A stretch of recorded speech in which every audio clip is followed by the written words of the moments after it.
because they're upset with you. You know? And what happens is when you free yourself of that, and you say, look, if you want to be happy, be happy. If you're not, then that's not my problem. You know, but I'm going to be happy. I'm going to move on and be successful and do the things that I love to do.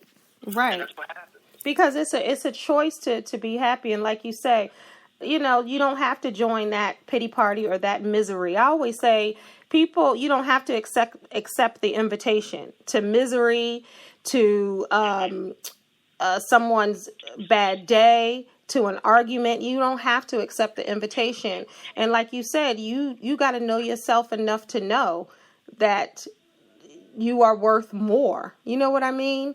Because a lot of people don't think that they are worth more because they've been through some things.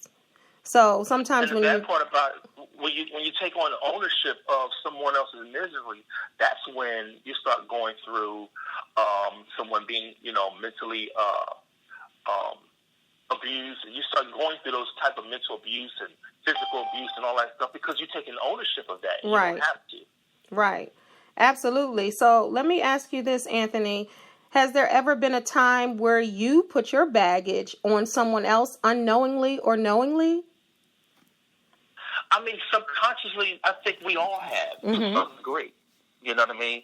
Now, some might not be as pronounced, you know, where you're doing it. I might have done it subconsciously, but I don't take and walk out here with a pity party. I said, I got to have somebody to throw my baggage on, especially if it's in a relationship. Because the thing is, I have to show some self-sufficiency. I have to. So I think we do it. If that person is showing you love and they're giving you that opportunity to give you an opportunity to talk about what you've gone through in life. But I think we all done it to some degree subconsciously. But I just don't like to do it where it's pronounced, where I have to have that. Right. Right. That's good stuff. When you say, I'm sorry, I want to get a little clarity. When you say you don't want to have it pronounced where you have to have it, what do you mean by have to have it? Meaning some people have to have that opportunity to give everybody their problem. You know, like, okay, I can tell that person and they can give me all the things, they can give me the support.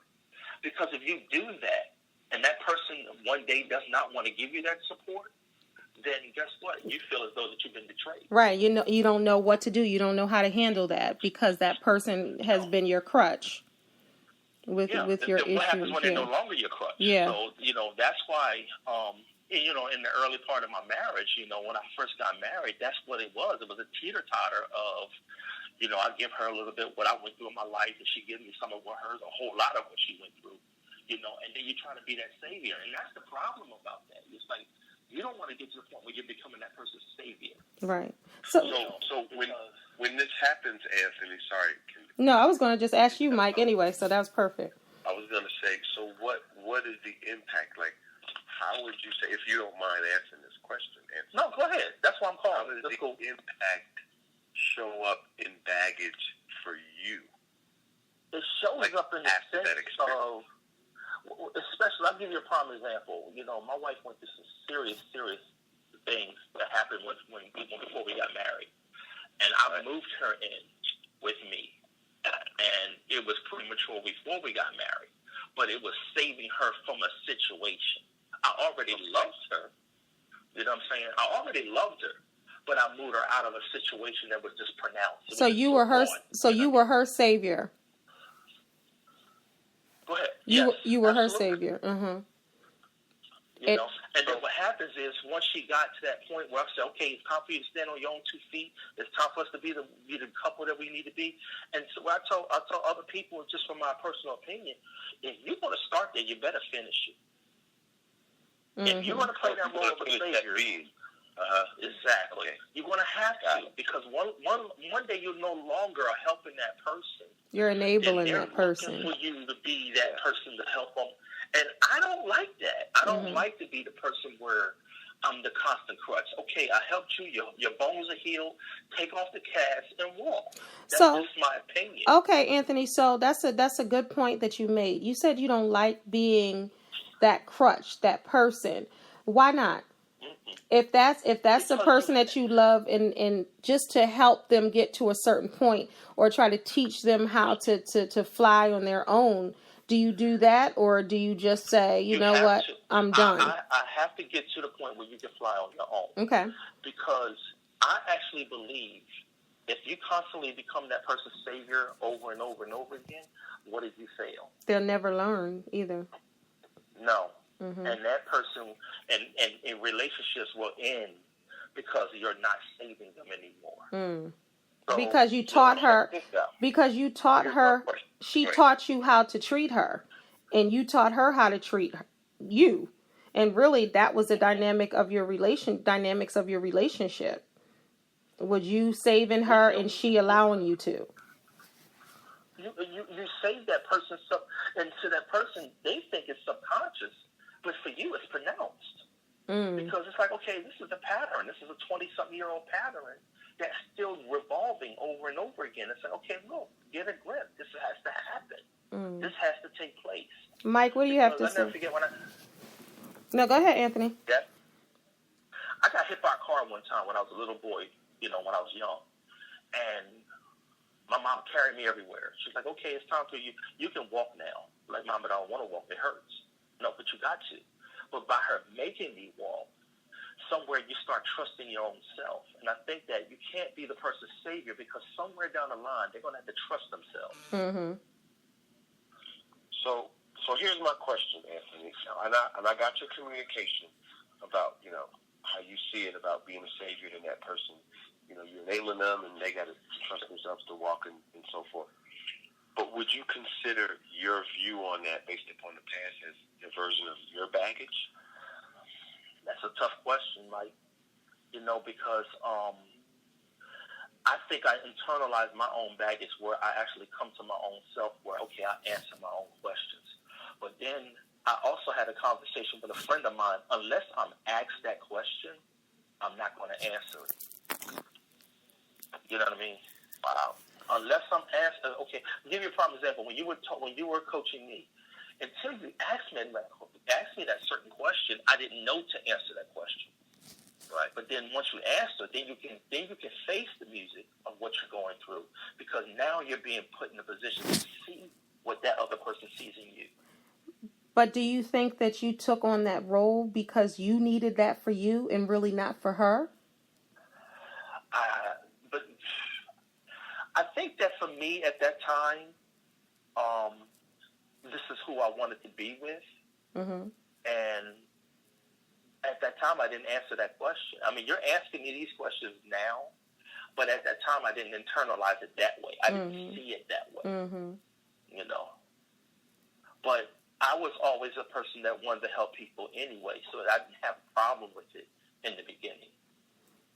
But I still wanted that person to get to the point where they could actually be able to stand on their own and not have it where it's pronounced. So do you think that you tried to, in a sense, and a lot of people do with the savior complex, do you think that she needed to be fixed and you wanted to fix her? Because I agree with Mike, sometimes that's a diversion for what it really is. When you're young, and when you're young, and like I said, that was one of my first long-term relationships. I've had girlfriends and stuff in the past, but this was the first one that I actually had this was a lengthy relationship. Mm-hmm. So it was almost learning by doing. Mm-hmm. You know what I'm saying?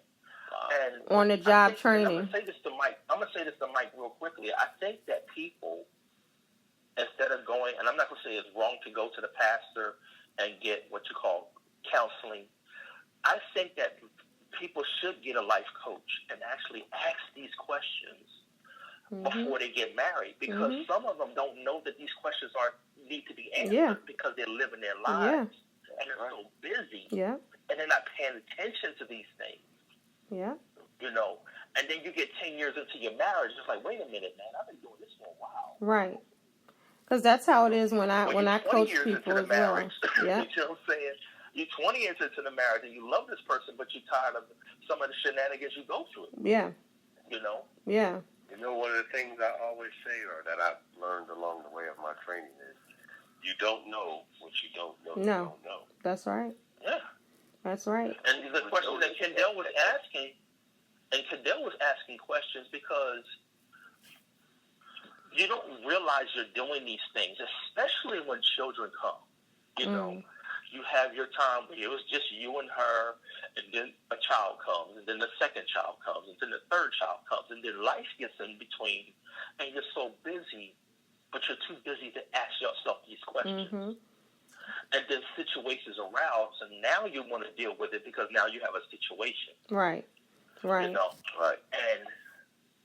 and then actually you go through a separation, and you're like, yo, Mike, man, what happened? What do you think this was? You think it was me? You think it was her? What is your opinion? You think you have these things, but you know internally you try to do everything you can do the best way you could. Right. You know, but then somebody doesn't take ownership of their own baggage. Right. Well, like Mike said, and I experience this when I coach people all the time, and he is right. You don't know what you don't know.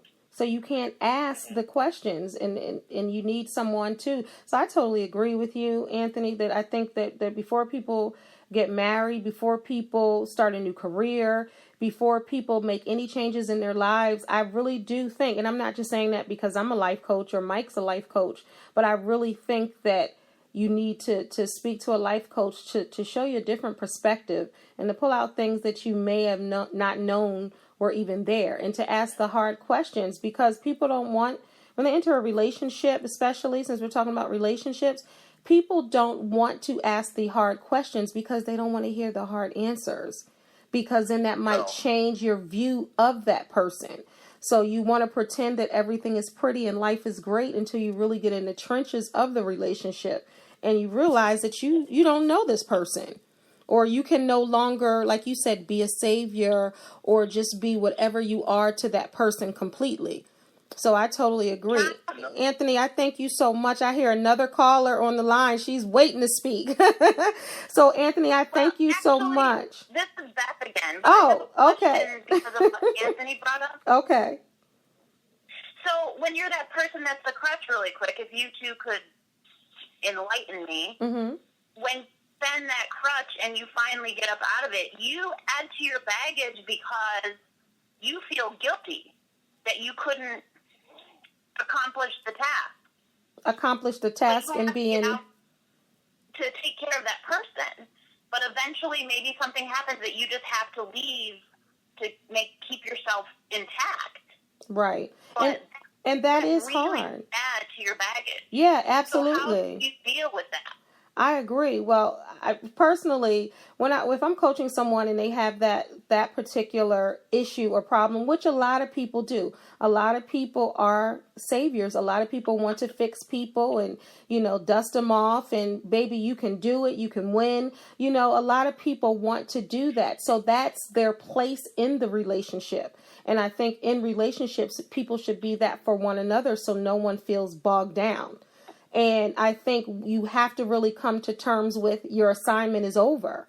And if you look at it as an assignment, because that person clearly wasn't meant to stay or to be there, and everyone isn't. Some people are just to help you grow to the next level. And if your assignment is over, then you have to really look within yourself and say, okay, I did all that I could do.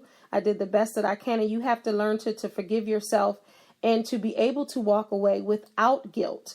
Because people can only allow you to feel guilty if you allow them to, if you let them make you feel guilty. But if you know that you've done all that you could do and you can no longer be that savior for that person, then you really do have to bow out gracefully and walk away. What do you think, Mike? Yeah, well, I kind of agree with the last thing you said there, specifically that it's what you tell yourself about that person, that thing. As in, you and Anthony both had the same experience. And Anthony's story is, hey, I'm a crutch. This person needs to get out and walk and do their own thing. And your experience was, oh, my God, I failed at taking care of that person. So it's not the thing, the situation. It's what you tell yourself about the thing or situation that generates the baggage. That makes sense? That makes a lot of sense. On the last call, I remember I got some people asking some questions. I mentioned that I had been, molested. And people were like, oh my God, what? And, it was by a woman. But here's my point. I didn't tell myself, oh my my God, I got molested, you know. And there are some people who they get molested and it like